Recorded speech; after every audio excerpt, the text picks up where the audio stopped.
नमस्कार मित्रांनो, एक प्रश्न विचारू का?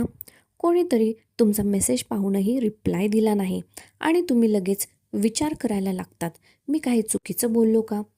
ऑफिसमध्ये किंवा कॉलेजमध्ये तुमच्या कामाचं कौतुक झालं नाही की मन दुःखी होतं का? सोशल मीडियावर एखाद्या व्हिडिओला 500 लाईक्स आले, पण एका व्यक्तीने वाईट कमेंट केली आणि तुमचं लक्ष फक्त त्या एका कमेंटवरच राहतं का? जर या प्रश्नांपैकी एकाचाही उत्तर हो असेल तर आजचा हा व्हिडिओ शेवटपर्यंत नक्की बघा, कारण आज आपण अशा सवयींबद्दल बोलणार आहोत जी आपल्या आनंदाचा सर्वात मोठा शत्रू आहे. प्रत्येक गोष्ट मनाला लावून घेण्याची सवय. सगळ्यात आधी एक गोष्ट करूया. भावनिकदृष्ट्या मजबूत असणं म्हणजे रडायचं नाही, भावना दाखवायच्या नाहीत किंवा कठोर बनायचं नाही. भावना प्रत्येकालाच असतात, पण भावनिकदृष्ट्या मजबूत माणूस प्रत्येक छोट्या गोष्टीने तुटत नाही. तो परिस्थिती समजून घेतो, विचार करतो आणि मग प्रतिक्रिया देतो. आपण मात्र अनेकदा उलट करतो. लोक काय म्हणतील, लोक काय विचार करतील, कोणी कौतुक केलं का नाही, कोणी दुर्लक्ष केलं. आपला पूर्ण मूड दुसऱ्यांच्या वागण्यावर अवलंबून असतो. पण विचार करा, जर तुमच्या मनाचा रिमोट दुसऱ्यांच्या हातात असेल तर तुमच्या आनंदावर तुमचं नियंत्रण कसं राहील? म्हणून आज आपण अशा 5 सवयी पाहणार आहोत ज्या तुम्हाला भावनिकदृष्ट्या मजबूत बनवतील. पहिली गोष्ट, प्रत्येक गोष्ट स्वतःशी जोडू नका. ही चूक जवळपास प्रत्येकजण करतो. समोरची व्यक्ती थोडी शांत असली तर आपल्याला वाटतं तो माझ्यावर रागावला आहे. कोणी फोन उचलला नाही तर वाटतं तो मला टाळतोय. कोणी हसून बोललं नाही तर वाटतं काहीतरी चुकीचं केलं. पण खरंच असं असतं का? समजा तुमचा एक मित्र आहे, तो नेहमी हसत खेळत बोलतो, पण आज तो शांत आहे. आता 2 शक्यता आहेत. पहिली, तो तुमच्यावर रागावला आहे. दुसरी, कदाचित त्याच्या घरी काही समस्या असेल, ऑफिसमध्ये ऑफिसमधील ताण असेल, तब्येत ठीक नसेल किंवा तो फक्त थकलेला असेल. आपण मात्र पहिली शक्यता खरी मानतो आणि स्वतःलाच त्रास करून घेतो. लक्षात ठेवा, प्रत्येक व्यक्तीच्या आयुष्यात अशी काही युद्ध सुरू असतात जी आपल्याला दिसत नाहीत. म्हणून प्रत्येक गोष्ट स्वतःशी जोडणं थांबवा. पुढच्या वेळी कोणी रिप्लाय दिला नाही तर लगेच निष्कर्ष काढू नका. स्वतःला विचारा, खरंच ही गोष्ट माझ्याबद्दल आहे की मी फक्त अंदाज लावतोय? हा एक प्रश्न तुमचं अर्धं टेन्शन कमी करेल. कारण अनेकदा समस्या वास्तवात नसते, ती आपल्या मनात तयार झालेल्या कथेत असते. त्यानंतर दुसरी गोष्ट, सगळ्यांना खुश ठेवण्याचा प्रयत्न करू नका. एक गोष्ट लक्षात ठेवा, या जगात असा एकही माणूस नाही ज्याला सगळेच लोक आवडतात. मग तुम्ही आणि मी वेगळे कसे असणार? पण आपण काय करतो?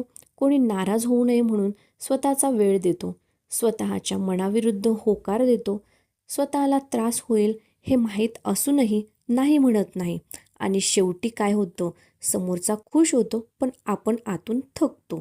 उदाहरण बघा, समजा तुमचा एक मित्र प्रत्येक वेळी त्याचं काम तुमच्याकडून करून घेतो. तुमच्याकडे वेळ नसतो तरी तुम्ही नाही म्हणत नाही, कारण वाटतं तो नाराज होईल. एकदा, दोनदा, तीनदा हळूहळू त्याला त्याची सवय लागते आणि ज्या दिवशी तुम्ही एकदा नाही म्हणतात, तोच म्हणतो तू बदललास. आता विचार करा, तुम्ही खरंच बदललात का? नाही. तुम्ही फक्त स्वतःला महत्त्व द्यायला सुरुवात केली. म्हणून लक्षात ठेवा, सगळ्यांना खुश ठेवण्याच्या प्रयत्नात स्वतःला दुखावू नका. कारण लोकांचं समाधान कधीच पूर्ण होत नाही. स्वतःची त्यानंतर स्वतःची किंमत दुसऱ्यांच्या मतावर ठरवू नका. आजकाल आपला आत्मविश्वास कशावर अवलंबून असतो? किती लाईक्स आले, किती लोकांनी कौतुक केलं, कोणी वा म्हटलं का नाही? पण हा विचार खूप धोकादायक आहे. कारण जर तुमचा आनंद दुसऱ्यांच्या मतांवर अवलंबून असेल तर तुमचं दुःखही त्यांच्याच हातात असेल. समजा तुम्ही खूप मेहनत करून एखादा व्हिडिओ बनवला, 100 लोकांनी कौतुक केलं, पण एका व्यक्तीने लिहिलं काही खास नाही आणि तुम्ही पूर्ण दिवस त्याच कमेंटचा विचार करत बसलात. असं का होतं? कारण आपलं लक्ष चांगल्या गोष्टींपेक्षा वाईट गोष्टींकडे जास्त जातं. पण स्वतःला एक प्रश्न विचारा, एका अनोळखी व्यक्तीच्या एका कमेंटमुळे तुमची मेहनत कमी होते का? अजिबात नाही. तुमची किंमत एका कमेंटने किंवा एका मताने ठरत नाही. ती ठरते तुमच्या मेहनतीने, तुमच्या स्वभावाने, तुमच्या प्रामाणिकपणाने. लोकांचं मत रोज बदलतं, पण तुमची ओळख कायम राहते. चौथी गोष्ट, लगेच प्रतिक्रिया देऊ नका. थोडा वेळ घ्या. आपल्या आयुष्यातले अनेक वाद हे चुकीच्या शब्दांमुळे होत नाहीत. ते चुकीच्या वेळी बोललेल्या शब्दांमुळे होतात. राग आला आणि लगेच उत्तर दिलं. समोरच्याने आणखी काही बोललं, भांडण वाढलं, नंतर शांत झाल्यावर वाटतं हे बोलायची गरज नव्हती. म्हणून एक गोष्टीची सवय लावा. जेव्हा खूप राग येईल तेव्हा लगेच उत्तर देऊ नका. 10 सेकंद शांत बसा. 5 खोल श्वास घ्या किंवा त्या जागेवर थोडं बाजूला व्हा. उदाहरणार्थ, व्हॉट्सॲपवर कोणीतरी रागाने मेसेज पाठवला. तुम्हीही लगेच तितक्याच रागात उत्तर दिलंत. आता भांडण सुरू. पण जर तुम्ही अर्धा तास थांबलात तर कदाचित तुमचं उत्तरच बदललं असतं. लक्षात ठेवा, प्रतिक्रिया देणं सोपं असतं, पण योग्य प्रतिक्रिया देणं हीच खरी ताकद असते. भावनिकदृष्ट्या मजबूत माणूस प्रत्येक गोष्टीला उत्तर देत नाही. तो आधी विचार करतो, हे उत्तर दिल्याने परिस्थिती सुधारेल का की अजून बिघडेल? हा एक प्रश्न नेहमी अनेक नात्यांना वाचू शकतो. त्यानंतर 5वी गोष्ट, स्वतःच्या आयुष्यावर लक्ष केंद्रित करा. एक गोष्ट सांगा, दिवसभरात किती वेळ तुम्ही स्वतःच्या प्रगतीचा विचार करता आणि किती वेळ लोक काय बोलले, काय म्हणाले किंवा विचार करत असतील याचा? खरं सांगायचं तर अनेक लोक स्वतःचं आयुष्य जगण्यापेक्षा दुसऱ्यांच्या मतांमध्ये अडकून पडतात. कोणीतरी काही बोललं, आपण त्याचाच विचार करत राहतो. कोणीतरी दुर्लक्ष केलं, तेच मनात पुन्हा पुन्हा आठवत राहतं. पण या सगळ्यात आपलं नुकसान कोण करतं? आपण स्वतःच. कारण जेव्हा वेळ आपण दुसऱ्यांचा विचार करण्यात घालवतो तेवढा वेळ आपण एखादं नवीन कौशल्य शिकू शकलो असतो, पुस्तकाची काही पानं वाचू शकलो असतो, व्यायाम करू शकलो असतो किंवा आपल्या स्वप्नांसाठी एक पाऊल पुढे टाकू शकलो असतो. एक गोष्ट सांगते, 2 मित्र होते. दोघांनाही लोकांनी टीका केली. पहिला मित्र दिवसभर त्या टीकेचा विचार करत बसला. लोक माझ्याबद्दल असं का बोलले? मी एवढा वाईट आहे का? त्याचा पूर्ण दिवस त्यातच गेला. दुसरा मित्रही ती टीका ऐकतो, पण तो स्वतःला एकच प्रश्न विचारतो, यातून मी काही शिकू शकतो का?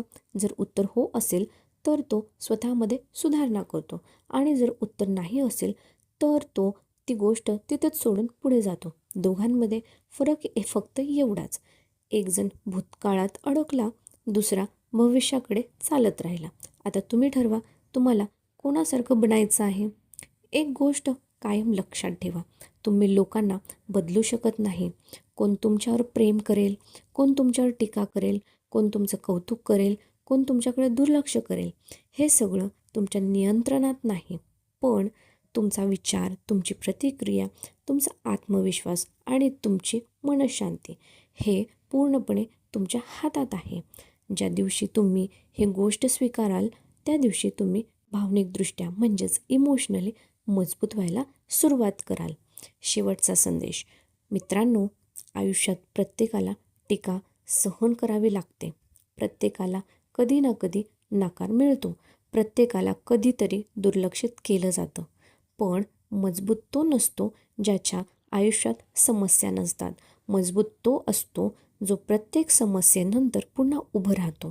आजपासून स्वतःशी एक वचन द्या, मी प्रत्येक गोष्ट मनाला लावून घेणार नाही.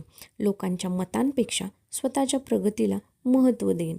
जे बदलता येईल ते बदलण्याचा प्रयत्न करेल आणि जे बदलता येणार नाही ते शांतपणे स्वीकारायला शिकेन. कारण मन मजबूत असेल तर आयुष्यातील कोणतेही वादळ तुम्हाला जास्त काळ हलवू शकत नाही. जर हा व्हिडिओ तुम्हाला आवडला असेल तर तो नक्की शेअर करा अशा व्यक्तीला जे छोट्या छोट्या गोष्टींनी लगेच दुखावते. आणि अशाच उपयुक्त व्हिडिओंसाठी आपल्या चॅनलला सबस्क्राईब करायला विसरू नका. पुन्हा भेटूया एका नवीन आणि उपयुक्त विषयांसहित. तोपर्यंत स्वतःवर विश्वास ठेवा, स्वतःची किंमत ओळखा आणि मनाने मजबूत बना. धन्यवाद.